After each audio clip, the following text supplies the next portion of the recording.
I'm standing here on the roof of Building 155. From here you can see just how large the National Avenue facility is. And from here you can gain a good perspective on the National Avenue manufacturing restructuring. In the process, we will have also implemented some new ways of doing business. Plate processing is a great example.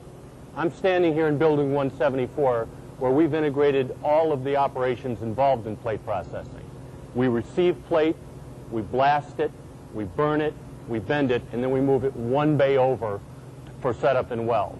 We are particularly proud of this area. In the 1990s, we did plate processing in discrete steps with a lot of in-process storage and a lot of indirect labor. Now we don't start burning plate until the setup guys are almost ready for it. We don't have a place for long-term in-process storage. We don't input locations into the computer. We don't need indirect labor to move material, store it, retrieve it, etc. We began operating the back end of plate processing this way about 2 years ago. The restructuring allowed us to integrate the front end of plate processing. The trick has been management discipline. It is better for people to be idle than to start processing plate before it's needed in setup. We have taken a process that was indirect intensive in the 1990s and now operate it with no indirect at all.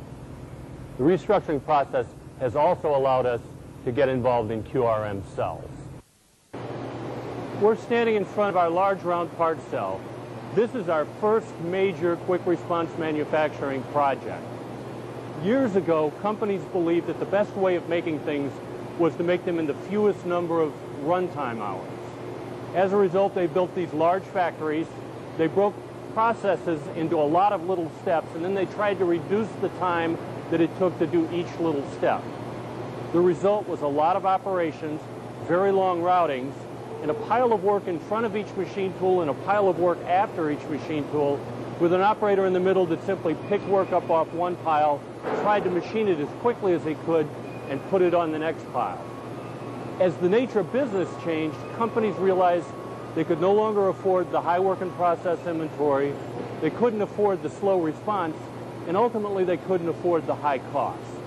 Our QRM cell is going to have 6 operators operating on 3 shifts, and they can man up to 5 machine tools.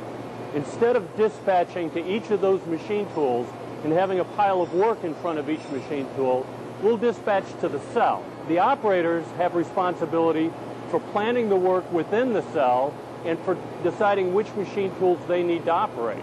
We'll have 2 piles of work, one waiting to get into the cell and one waiting to get out of the cell. A lot of companies have been doing this sort of thing in recent history.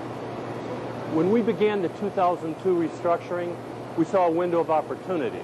First of all, we were moving machine tools anyway. Second, we recognized that we needed to get more competitive on our core product. And third, we needed to improve our return on working capital. The QRM team has done just an outstanding job. They're the ones that sold us on the idea. They're the ones that got us involved with the QRM Center at the University of Wisconsin to work out the technology.